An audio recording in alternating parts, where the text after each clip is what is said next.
श्री कृष्ण ने कहा है, सबसे बड़ा पाप है, यह सजा है भयानक। शास्त्रों पुराणों में बताया गया है कि मनुष्य धरती पर रहकर जो भी अच्छे या बुरे कर्म करते हैं, उन सभी कर्मों का लेखा जोखा मृत्यु के बाद होता है और उसके अनुसार सजा और पुनर्जन्म मिलता है। ईश्वर की दृष्टि में जो अच्छे काम यानी आपके काम होते हैं, उसे पुण्य कहा जाता है और जो बुरे कर्म होते हैं, उन्हें पाप कहा जाता है। पुराणों में कई अच्छे और बुरे कर्मों के बारे में बताया गया है। गरुड़ पुराण और कठोपनिषद में तो यह भी बताया गया है कि मनुष्य को अपने पाप कर्मों के कारण मृत्यु के बाद अलग अलग तरह के पापों के लिए कौन कौन सी अलग सजाएं दी जाती है। गरुड़ पुराण में उल्लेख मिलता है कि मनुष्य धरती पर जो कुछ भी पाप करता है, उन सभी पापों की अलग अलग सजा बारी बारी से मिलती है। यम के न्याय में किसी भी पाप की सजा से बचा नहीं जा सकता है। गरुड़ पुराण में बताया गया है कि परस्त्री पुरुष संबंध रखने वाले को लोहे के गर्म सलाखों को आलिंगन करवाया जाता है। जो पुरुष अपने गोत्र की स्त्री से संबंध बनाता है, उसे नरक की यातना भोग कर लकड़बग्घा अथवा शाही के रूप में जन्म लेना पड़ता है।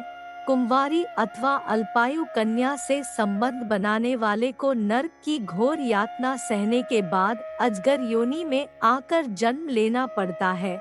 जो व्यक्ति काम भावना से पीड़ित होकर गुरु की पत्नी का मान भंग करता है, ऐसा व्यक्ति वर्षों तक नरक की यातना सहने के बाद गिरगिट की योनि में जन्म लेता है। मित्र के साथ विश्वासघात करके उसके पत्नी से संबंध बनाने वाले को यमराज गधा की योनि में जन्म देते हैं। लेकिन व्यभिचार और धोखा देने से भी बड़ा एक पाप है, जिसकी सजा कठोर है। महाभारत के समय एक व्यक्ति ने ऐसा पाप किया था, लेकिन आजकल बहुत से लोग ऐसे पाप करने लगे हैं। जानिए वह पाप क्या है और इसकी सजा क्या है। भगवान श्री कृष्ण ने दृष्टि में जो सबसे बड़ा पाप है, वह है भ्रूण हत्या। महाभारत युद्ध समाप्त होने के बाद जब द्रोणाचार्य के पुत्र अश्वत्थामा ने उत्तरा के गर्भ में पल रहे बालक परीक्षित पर ब्रह्मास्त्र का प्रयोग करके उसकी हत्या कर दी, तब भगवान श्री कृष्ण सबसे अधिक क्रोधित हुए थे। श्री कृष्ण ने उस समय ही यह घोषणा कर दी थी कि अश्वत्थामा का पाप सबसे बड़ा पाप है, क्योंकि उसने एक अजन्मे बालक की हत्या की थी। श्री कृष्ण ने इस पाप की सजा स्वयं अश्वत्थामा को दी थी।